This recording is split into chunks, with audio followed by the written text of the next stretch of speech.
नमो बुद्धाय। कार्यक्रम में उपस्थित केंद्रीय मंत्रिमंडल के सदस्य श्रीमान किरण रिजिजू जी किशन रेड्डी जी, अर्जुन राम मेघवाल जी, मीनाक्षी लेखी जी, इंटरनेशनल बुद्धिस्ट कॉन्फ्रेंस के सेक्रेटरी जनरल, देश विदेश से यहाँ पधारे और हमारे साथ जुड़े हुए सभी पूज्य भिक्षुगण, अन्य महानुभाव, देवियों और सज्जनों, ग्लोबल बुद्धिस्ट समिट के इस पहले आयोजन में आप सभी दुनिया के कोने कोने से आए हैं। बुद्ध की इस धरती की परंपरा है अतिथि देवो भव, अर्थात अतिथि हमारे लिए देवता के समान होते हैं। लेकिन भगवान बुद्ध के विचारों को जीने वाले इतने व्यक्तित्व जब हमारे सामने हो तो साक्षात बुद्ध की उपस्थिति का एहसास होता है, क्योंकि बुद्ध व्यक्ति से आगे बढ़कर एक बोध है, बुद्ध स्वरूप से आगे बढ़कर एक सोच है, बुद्ध चित्रण से आगे बढ़कर एक चेतना है और बुद्ध की ये चेतना चिरंतर है, निरंतर है। ये सोच शाश्वत है, ये बोध अविस्मरणीय है। इसलिए आज इतने अलग अलग देशों से, इतने अलग अलग भौगोलिक सांस्कृतिक परिवेश से लोग यहां एक साथ उपस्थित है, यही भगवान बुद्ध का वो विस्तार है जो पूरी मानवता को एक सूत्र में जोड़ता है। हम कल्पना कर सकते हैं दुनिया के अलग अलग देशों में बुद्ध के करोड़ों अनुयायियों का ये सामर्थ्य जब एक साथ कोई संकल्प लेता है तो उसकी ऊर्जा कितनी असीम हो जाती है। जब इतने सारे लोग विश्व के बेहतर भविष्य के लिए एक विचार के साथ काम करेंगे तो भविष्य निश्चित रूप से भव्य ही होगा। और इसलिए मुझे विश्वास है पहली ग्लोबल बुद्धिस्ट समिट इस दिशा में हम सभी देशों के प्रयासों के लिए एक प्रभावी मंच का निर्माण करेगी। मैं इस आयोजन के लिए भारत के सांस्कृतिक मंत्रालय और इंटरनेशनल बुद्धिस्ट कॉन्फेडरेशन को हृदय से बधाई देता हूं। साथियों, इस समिट से मेरे आत्मीय लगाव की एक और वजह है। मेरा जन्म गुजरात के जिस वडनगर स्थान में हुआ है, उस स्थान का बौद्ध धर्म से गहरा नाता रहा है। वडनगर से बौद्ध धर्म से जुड़े अनेक पुरातात्विक साक्ष्य मिले हैं। कभी बौद्ध यात्री हुएन सांग ने भी वडनगर का दौरा किया था और यहां पर मैंने जब प्रदर्शनी देखी, एक्सकेवेशन में जो चीजें लगी हैं, बहुत सारी चीजें विस्तार से यहां रखी हुई है। और संयोग देखिए कि जन्म मेरा वडनगर में हुआ और काशी का मैं सांसद हूं और वहीं सारनाथ भी स्थित है। साथियों, ग्लोबल बुद्धिस्ट समिट की मेजबानी का एक ऐसे समय में हो रही है जब भारत ने अपनी आजादी के 75 वर्ष पूरे किए हैं। भारत अपनी आजादी का अमृत महोत्सव मना रहा है। इस अमृत काल में भारत के पास अपने भविष्य के लिए विशाल लक्ष्य भी है और वैश्विक कल्याण के लिए नए संकल्प भी है। भारत ने आज अनेक विषयों पर विश्व में नई पहल की है और इसमें हमारी बहुत बड़ी प्रेरणा भगवान बुद्ध ही है। साथियों, आप सभी परिचित हैं कि बुद्ध का मार्ग है परियक्ति, पटिपत्ति और पटिवेद, यानी थियोरी, प्रैक्टिस एंड रियलाइजेशन।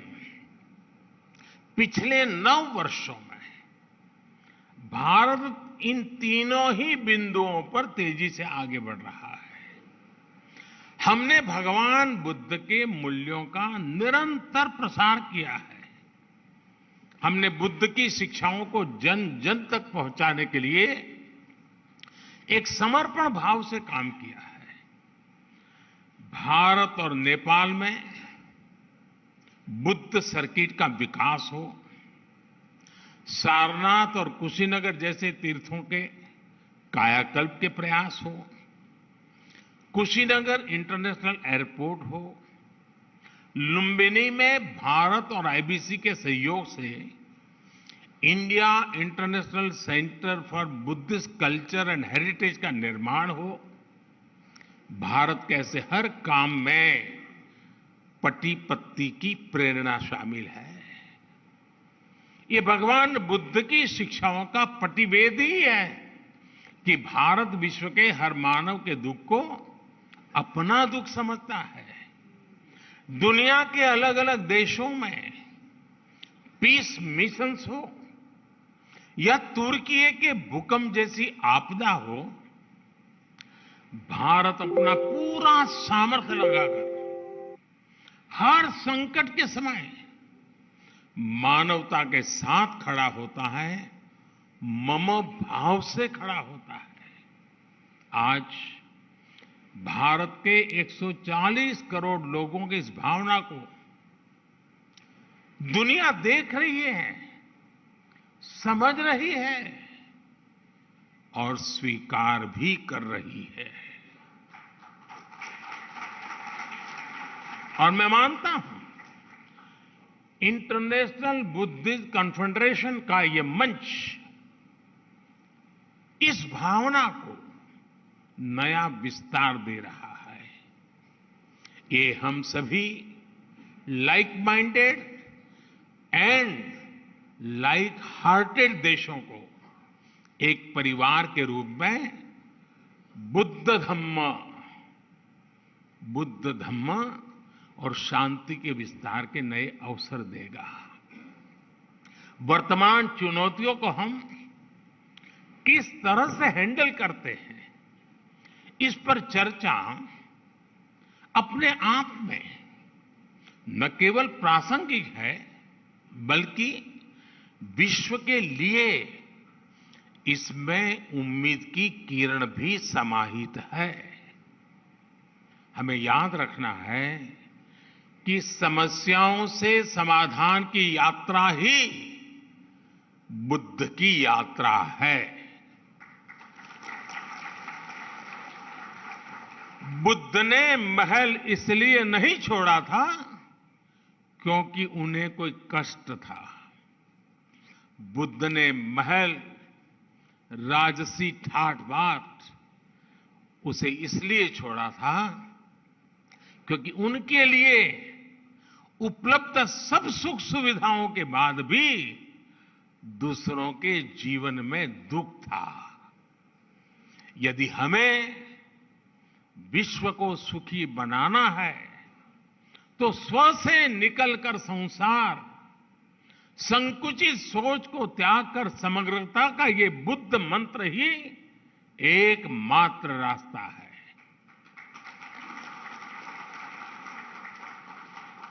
हमें हमारे आसपास गरीबी से जूझ रहे लोगों के बारे में सोचना ही होगा। हमें संसाधनों के अभाव में फंसे देशों के बारे में सोचना ही रहेगा। एक बेहतर और स्थिर विश्व की स्थापना के लिए यही एक मार्ग है, यही आवश्यक है। आज ये समय की मांग है कि हर व्यक्ति की, हर राष्ट्र की प्राथमिकता अपने देश के हित के साथ ही विश्व हित भी हो, ग्लोबल वर्ल्ड इंटरेस्ट भी हो। साथियों, ये बात सर्वस्वीकार्य है कि आज का ये समय इस सदी का सबसे चैलेंजिंग समय है। आज एक और महीनों से दो देशों में युद्ध चल रहा है, तो वहीं दुनिया आर्थिक अस्थिरता से भी गुजर रही है। आतंकवाद और मजहबी उन्माद जैसे खतरे मानवता की आत्मा पर प्रहार कर रहे हैं। क्लाइमेट चेंज जैसी चुनौती पूरी मानवता के अस्तित्व पर आफत बनकर मंडरा रही है। ग्लेशियर्स पिघल रहे हैं, इकोलॉजी नष्ट हो रही है, प्रजातियां विलुप्त हो रही हैं। लेकिन इस सब के बीच हमारे आप जैसे करोड़ों लोग भी हैं जिन्हें बुद्ध में आस्था है, जीव मात्र के कल्याण में विश्वास है। ये उम्मीद, ये विश्वास ही इस धरती की सबसे बड़ी ताकत है। जब ये उम्मीद एकजुट होगी तो बुद्ध का धम्म विश्व की धारणा बन जाएगा। बुद्ध का बोध मानवता का विश्वास बन जाएगा। साथियों, आधुनिक विश्व की ऐसी कोई समस्या नहीं है जिसका समाधान सैकड़ों वर्ष पहले बुद्ध के उपदेशों में हमें प्राप्त न हुआ हो। आज दुनिया जिस युद्ध और अशांति से पीड़ित है, बुद्ध ने सदियों पहले इसका समाधान दिया था। बुद्ध ने कहा था, जयन वेरन पसवती, जयन वेरन पसवती, दुखन सेति पराजितो, उपसंतो सुखन्न सेति, हित्व जय पराजय। अर्थात जीत वैर को जन्म देती है और हारा हुआ व्यक्ति भी दुख की नींद सोता है। इसलिए हार जीत, लड़ाई झगड़ा इन्हें छोड़कर ही हम सुखी हो सकते हैं। भगवान बुद्ध ने युद्ध से उबरने का रास्ता भी बताया है।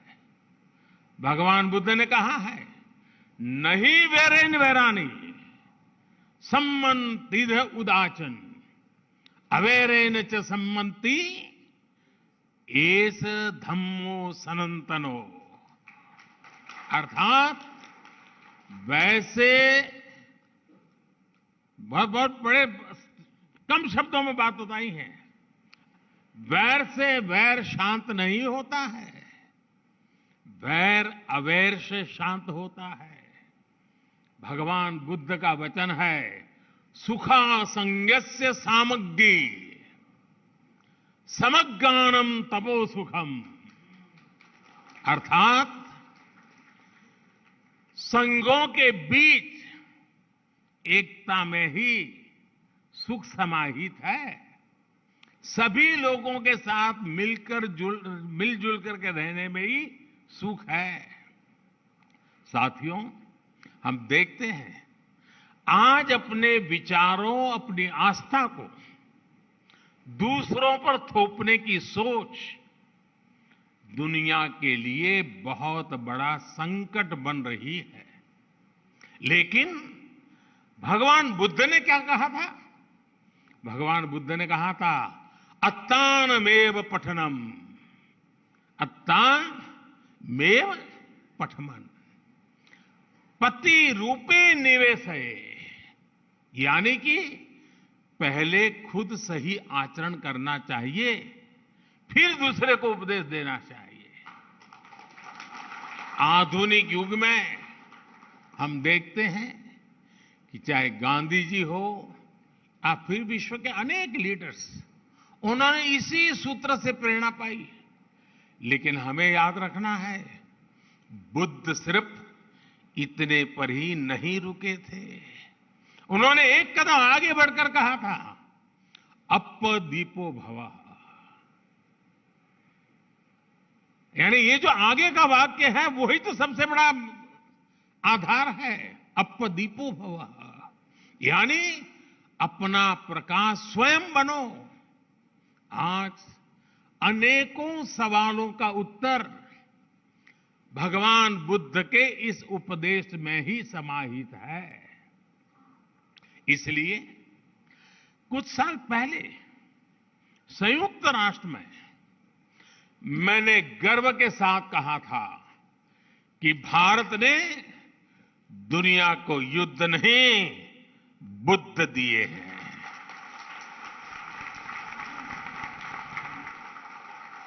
जहां बुद्ध की करुणा हो वहां संघर्ष नहीं, समन्वय होता है। अशांति नहीं, शांति होती है। साथियों, बुद्ध का मार्ग भविष्य का मार्ग है, सस्टेनेबिलिटी का मार्ग है। अगर विश्व बुद्ध की सीखों पर चला होता तो क्लाइमेट चेंज जैसा संकट भी हमारे सामने नहीं आता। ये संकट इसलिए आया क्योंकि पिछली शताब्दी में एक देशों ने और कुछ देशों ने दूसरों के बारे में, आने वाली पीढ़ियों के बारे में सोचना ही बंद कर दिया। दशकों तक वो ये सोचते रहे कि प्रकृति से इस छेड़छाड़ का प्रभाव उनके ऊपर नहीं आएगा। वो देश इसे दूसरों के ऊपर ही डालते रहे। लेकिन भगवान बुद्ध ने धम्म पद में स्पष्ट रूप से कहा है कि जैसे बूंद बूंद पानी से घड़ा भर जाता है, वैसे ही लगातार की हुई गलतियां विनाश का कारण बन जाती हैं। मानवता को इस तरह सतर्क करने के बाद बुद्ध ने यह भी कहा कि अगर हम गलतियों को सुधारें, लगातार अच्छे काम करें, तो समस्याओं के समाधान भी मिलते हैं। माव मय्येथ पुण्यस, माव मय्येथ पुण्यस न मन तन आगमिष्यति उद बिंदु निपाते न उद कुंभोपि पुरति धीरो पुरति पुण्यस थोकम थोकमपि आचिनन। अर्थात किसी कर्म का फल मेरे पास नहीं आएगा, ये सोचकर पुण्य कर्म की अवहेलना न करें। बूंद बूंद पानी गिरने से घड़ा भर जाता है, ऐसे ही थोड़ा थोड़ा संचय करता हुआ धीर व्यक्ति पुण्य से भर जाता है। साथियों, हर व्यक्ति का हर काम किसी ना किसी रूप में धरती को प्रभावित कर रहा है। हमारी लाइफस्टाइल है, चाहे जो हो, हम जो भी पहनते हो, हम जो भी खाते हो, हम जिस भी साधन से यात्रा करते हो, हर बात का प्रभाव होता ही होता है, फर्क पड़ता ही पड़ता है। हर व्यक्ति जलवायु परिवर्तन की चुनौतियों से लड़ भी सकता है। अगर लोग जागरूक होकर अपनी जीवन शैली में बदलाव करें तो इस बड़ी समस्या से भी निपटा जा सकता है। और यही तो बुद्ध का मार्ग है। इसी भावना को लेकर भारत ने मिशन लाइफ की शुरुआत की है। मिशन लाइफ यानी लाइफस्टाइल फॉर एनवायरमेंट। ये मिशन भी बुद्ध की प्रेरणाओं से प्रभावित है, बुद्ध के विचारों को आगे बढ़ाता है। साथियों, आज बहुत आवश्यक है कि विश्व कोरी भौतिकता और स्वार्थ की परिभाषाओं से निकलकर भवतु सब मंगलम, इस भाव को आत्मसात करे।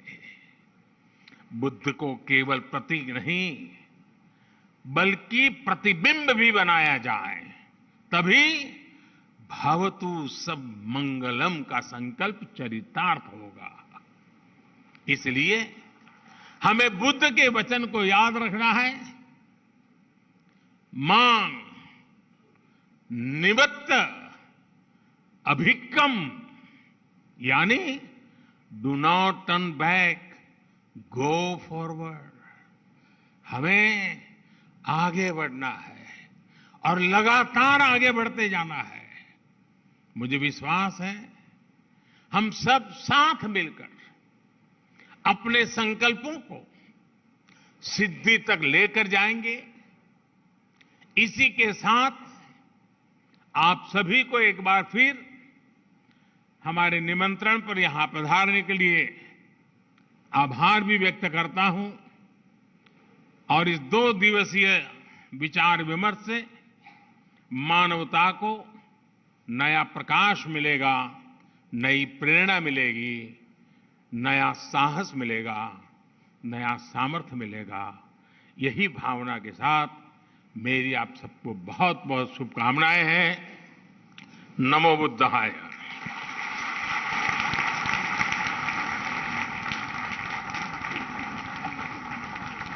बहुत बहुत आभार मान्यवर।